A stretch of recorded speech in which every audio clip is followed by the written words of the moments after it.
السلام علیکم dear students, international trade کے چیپٹر کے ایک اور لیکچر کے ساتھ ہم حاضر ہیں۔ آج ہم دیکھیں گے توازن ادائیگی کو۔ اس سے پہلے ہم نے دیکھا تھا توازن تجارت کو، جو صرف ویزیبل آئٹمز کو، مرئی اشیاء کو، جنہیں ہم دیکھ سکتے ہیں، جن کا والیوم ہوتا ہے، جو حجم رکھتی ہیں، ان کو ڈیل کرتا تھا۔ اور یہاں پہ ہم اس سے ڈیفرنٹ تھوڑا دیکھیں گے، اور اس میں انویزیبل آئٹمز کو ہم دیکھیں گے۔ تو یہاں پہ ہم دیکھتے ہیں کہ اس میں ہم نے پہلے ڈسکس کیا کہ مرئی اشیاء جو ویزیبل آئٹمز ہیں، ان کی جو درآمدات ہیں اور جو برآمدات ہیں، ان کو ہم توازن تجارت کے کیٹیگری میں لیتے ہیں، اور وہ ان کا جو حساب کتاب ہے، ان کی امپورٹ ایکسپورٹ جو ہے، وہ توازن تجارت کہلاتی ہے۔ توازن تجارت میں ہم نے دیکھا تھا کہ یہ توازن تجارت سرپلس بھی ہوتا ہے، بیلنس بھی ہوتا ہے، اور ڈیفیسٹ بھی ہوتا ہے۔ تو مرئی اشیاء جو ہے وہ توازن ادائیگی میں شامل ہوتی ہیں، لیکن توازن تجارت میں شامل ہوتی ہیں، لیکن توازن ادائیگی میں وہ شامل نہیں ہوتی۔ کیوں نہیں ہوتی؟ کیونکہ جو توازن تجارت ہے، اس میں کل وصولیاں اور کل ادائیگی جو ہے وہ شامل نہیں ہوتی کسی بھی ملک کی۔ توازن تجارت میں کسی بھی ملک کی کل وصولی اور کل ادائیگی جو ہے وہ شامل نہیں ہوتی، کیونکہ اس میں صرف مرئی یا ویزیبل آئٹمز ہوتے ہیں، اس میں انویزیبل آئٹم نہیں ہوتے۔ یہاں پہ ہمیں کیونکہ اس میں جو غیر مرئی اشیاء ہیں، غیر مرئی یعنی کہ جو انویزیبل ہیں، وہ جیسے اشیاء ہیں اور سروسز ہیں، ایسی اشیاء جو والیومز نہیں رکھتی، ان کو ہم پڑھیں گے کہ وہ کون کون سی اشیاء ہیں غیر مرئی اشیاء۔ جیسے کچھ جہاز ران کمپنیاں ہیں، نقل و حمل کے لیے کام کرتی ہیں، جو تعلیم پر اخراجات ہیں، ٹورزم پہ ایسے جو ہمیں نظر نہیں آتے، اور فورن ریمیٹنسز ہیں، وہ غیر مرئی اشیاء میں آتے ہیں، لیکن توازن تجارت میں شامل نہیں ہوتے۔ اس لیے جو توازن تجارت ہے وہ مکمل طور پر ہمارا جو توازن ادائیگی کو ڈسکس نہیں کرتا، تو اس میں ہم غیر مرئی اشیاء کو ہم نہیں دیکھتے۔ غیر مرئی اشیاء یہ جو انویزیبل آئٹمز ہیں، ان کی درآمدات برآمدات سے ہمیں زر مبادلہ حاصل ہوتا ہے، ہم کماتے ہیں اور خرچ بھی کرتے ہیں، یعنی ان سے ہم زر مبادلہ میں حاصل بھی ہوتا ہے، اور ہم کسی دوسرے ملک کا زر مبادلہ بھی بنتے ہیں اگر ہم وہاں جا کے چیزیں لیتے ہیں یا دیتے ہیں۔ تو یہ مدعات جو ہیں، یہ جو غیر مرئی اشیاء ہیں، یہ والیوم نہیں رکھتی۔ یہ کون کون سی چیزیں ہوتی ہیں، ان کو ہم آگے کچھ دیر بعد ڈسکس کریں گے۔ یہ مدعات جو ہیں، جو غیر مرئی اشیاء ہیں، یہ تجارتی اشیاء پر مشتمل نہیں ہوتی، یہ انویزیبل آئٹمز ہوتے ہیں، جیسے خدمات ہو گئیں، سروسز ہو گئیں، وغیرہ وغیرہ، یعنی یہ ٹریڈ آئٹمز نہیں ہوتے۔ ٹریڈ آئٹم میں ہم مرئی اشیاء مطلب ڈسکس کرتے ہیں، ویزیبل گوڈز جو وہ ساری کے ساری ڈسکس کرتے ہیں، اور اس کو ہم توازن تجارت کے تحت ہم نے دیکھا بھی ہے، پڑھا بھی ہے۔ اور اب ہم توازن ادائیگی میں دیکھتے ہیں کہ اس میں خاص طور پہ غیر مرئی اشیاء کو ہم دیکھتے ہیں، اور یہ تجارتی مدعات پر مشتمل نہیں ہوتی، کیونکہ یہ انویزیبل آئٹمز ہوتے ہیں، جیسے خدمات ہو گئیں، سروسز ہو گئیں، وغیرہ وغیرہ۔ اب یہ جو غیر مرئی اشیاء ہیں، یہ کن چیزوں اور کیٹیگریز پر مشتمل ہے، ان کو ہم دیکھتے ہیں۔ تو اس میں ہم دیکھتے ہیں کہ غیر مرئی اشیاء میں بین الاقوامی جہاز کمپنیاں ہیں، بیمہ کمپنیاں ہیں، اور ان کے منافع جات ہیں۔ فار ایگزامپل انٹرنیشنل ٹریڈ میں جو ٹرانسپورٹیشن ہے، وہ ایک بڑا ایلیمنٹ ہے۔ فار ایگزامپل ہم کہتے ہیں کہ ہم چائنا سے ٹریڈ کرتے ہیں یا یورپ سے ٹریڈ کرتے ہیں، تو ان کی جہاز گرانی کی کمپنیاں بھی ہیں، جو ہم فار ایگزامپل وہاں سے چیزیں منگواتے ہیں، تو ہمارا سامان اٹھا کے آتی ہیں، پھر ہم ان کو پیمنٹ کرتے ہیں، تو ان کے جو پھر منافع جات ہیں، ان کا جو حساب کتاب ہے، جو زر مبادلہ ہے، وہ جو ہے غیر مرئی اشیاء کے زمرے میں آتا ہے۔ تو اس میں ہم دیکھتے ہیں کہ تجارت کے نقل و حمل کے اخراجات ہو گئے، زر مبادلہ کی صورت میں ہم ان کو ادائیگی کرتے ہیں، اور وہ ان کے ملک میں وہ لے کے چلے جاتے ہیں۔ اس کے علاوہ ٹورزم، سیر و سیاحت کے اخراجات ہیں، ٹھیک ہے۔ فار ایگزامپل ہمارے کچھ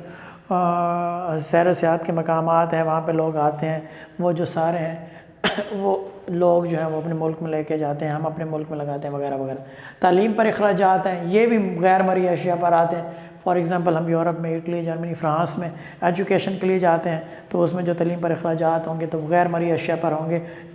these are not trade items. اور اس میں فار ایگزامپل ہم چائنا میں باہر میں بہت سارے لوگ جو ہیں وہ MBBS کرنے جاتے ہیں، انجینئرنگ کرنے جاتے ہیں، اسی تاجکستان جاتے ہیں، رشیا جاتے ہیں۔ تو اس طرح کے جو اخراجات ہیں تعلیم پر، وہ غیر مرئی اشیاء یا انویزیبل آئٹمز میں آئیں گے۔ These are also not trade items. اس کے بعد جی افرادی قوت، غیر ملکی ترسیلات،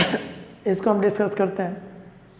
بہت سارے لوگ دبئی میں کام کرتے ہیں، بہت سارے لوگ سعودی عربیہ میں کام کرتے ہیں، چائنا میں بھی بہت سارے لوگ کام کر رہے ہیں، وہ وہاں سے کما کے اپنے بچوں کو بھیجتے ہیں، اپنے گھر والوں کو بھیجتے ہیں، اپنی فیملیز کو بھیجتے ہیں، تو ان کو ہم کہتے ہیں فارن ریمیٹنسز۔ تو فارن ریمیٹنسز بھی غیر مرئی اشیاء میں شامل ہوتے ہیں، اور اس کے ساتھ ساتھ علاج معالجے پر جو ہم خرچ کرتے ہیں، چائنا میں ہم دیکھتے ہیں لیور ٹرانسپلانٹ ہو گئے، لنگز، یہ سارے ٹرانسپلانٹس 8 سے 9 آرگنز کے جو ٹرانسپلانٹ چائنا جو کر رہا ہے، اور یہاں سے لوگ جاتے ہیں، انڈیا بھی کر رہا ہے، سندھ میں بھی بہت اچھے طریقے سے یہ شروع ہوا ہے، لاہور میں بھی سینٹرز ہیں، تو ان پہ جو اخراجات آتے ہیں علاج معالجے پہ،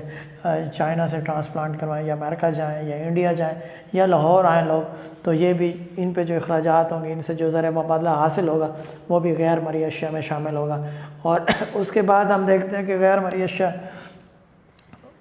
جب ہم شامل کرتے ہیں تو ہم وہ جو ہم توازن ادائیگی ہے اس کو ہم ڈسکس کر رہے ہوتے ہیں۔ یہاں پہ سال بھر میں اگر توازن اس کی وصولی جو ہے، زر مبادلہ کی کل وصولی جو ہے وہ زیادہ ہو اور ادائیگی ہماری کم ہو، تو ہمارا جو توازن ادائیگی ہے وہ کیا ہوگا، وہ پازیٹیو ہوگا، سرپلس ہوگا۔ وصولی زر مبادلہ کی صورت میں زیادہ ہو اور ادائیگیاں کم ہو تو وہ ہمارا کیا ہوگا، سرپلس ہوگا۔ اور اگر ہماری کل وصولی جو ہے وہ کم ہو اور ادائیگی ہماری زیادہ ہو تو ہمارا جو توازن ادائیگی ہے، اس میں سے اسپیشلی ہم نے غیر مرئی اشیاء لی ہیں جو ٹریڈ آئٹمز نہیں ہیں، تو اس کی اگر وصولیاں جو ہے وہ کم ہو، ادائیگی زیادہ ہو، تو وہ ہمارا جو ہے بیلنس آف پیمنٹ جو ہے وہ ڈیفیسٹ ہوگا، سرپلس نہیں ہوگا۔ اور اگر وائس ورسا اس کے اگینسٹ ہوگا، وصولیاں زیادہ ہوں گی، تو ہمارا جو بیلنس آف پیمنٹ ہے وہ سرپلس ہوگا۔ یہاں پہ ہم بیلنس آف ٹریڈ دیکھا تھا، اس میں مرئی اشیاء کو ڈسکس کیا تھا، ویزیبل آئٹمز کو ڈسکس کیا تھا، جو والیوم رکھتے ہیں، حجم رکھتے ہیں، جیسے گاڑی، کپڑا اور اس طرح کی چیزیں ہوں گی۔ یہاں پہ ہم نے غیر مرئی اشیاء کو دیکھا ہے۔ جب ہم ٹریڈ آئٹمز کو دیکھ رہے تھے تو ہم کہہ رہے تھے بیلنس آف ٹریڈ یا توازن تجارت، اور جب ہم انویزیبل آئٹمز، خدمات، سروسز یا ان کو غیر مرئی اشیاء کو دیکھ رہے ہیں تو ہم کہیں گے بیلنس آف پیمنٹ یہ ہمارا ہوگا۔ تو اس میں بیلنس آف پیمنٹ یہاں پہ اگر وصولیاں زیادہ ہیں، ادائیگیاں کم ہیں تو سرپلس ہوگا، اگر وصولیاں کم ہیں، ادائیگیاں زیادہ ہیں تو یہ ہمارا جو ہے ڈیفیسٹ ہوگا۔ اسی طرح سے ہم نے دیکھا تھا کہ بیلنس آف ٹریڈ بھی سرپلس تھا، بیلنس تھا اور ڈیفیسٹ تھا، سیم اس طرح سے یہ بھی سرپلس اور ڈیفیسٹ ہے۔ تو اس میں ہم انویزیبل آئٹمز کو ڈسکس کرتے ہیں، اس میں ٹریڈ آئٹمز نہیں ہوتے، تجارتی مداد شامل نہیں ہوتی، انویزیبل آئٹمز ہوتے ہیں، خدمات، سروسز، اور یہ ساری چیزیں ہم نے ڈسکس کی ہیں، یہ شامل ہوتی ہیں، اور وہاں پہ جو ہے وہ ٹریڈ آئٹمز شامل ہوتے ہیں، بائکس منگوا لی، ہیوی مشینری منگوا لی، کپڑا منگوا لیا، فونز منگوا لی، وغیرہ وغیرہ، وہ توازن تجارت میں ڈسکس ہوں گے، اور انویزیبل جو چیزیں ہیں وہ توازن ادائیگی میں ڈسکس ہوں گی۔ تو ڈیئر اسٹوڈنٹس، آپ نے اچھے طریقے سے یہ کانسیپٹ سمجھ لیا ہوگا کہ توازن تجارت اور توازن ادائیگی کیا ہے، اور یہ آپ کو سلیبس کور کرنے میں بھی مدد دے گا، ایگزام میں بھی آپ لکھیں گے، اور روز ٹی وی ٹاک شوز میں بھی ہم دیکھتے ہیں کہ balance of payment, balance of trade, یہ ہو گیا، وہ ہو گیا، تو یہ آپ کے ویسے جنرل نالج میں بھی اضافہ ہو گیا۔ اب دیکھیں گے تو آپ کو کلیئر ہوگا کہ ہمارا توازن ادائیگی کیا ہے، ہمارا توازن تجارت کیا ہے، اور کیا کیا چیزیں ہم بھیج رہے ہیں، منگوا رہے ہیں، زر مبادلہ کہاں سے حاصل ہو رہا ہے، کہاں پہ خرچ ہو رہا ہے، تو یہ چیزیں آپ پہ کلیئر ہیں۔ اس کے ساتھ ہی آج کے لیکچر ہم ختم کرتے ہیں، اگلے لیکچر پہ ملتے ہیں جی، اللہ حافظ۔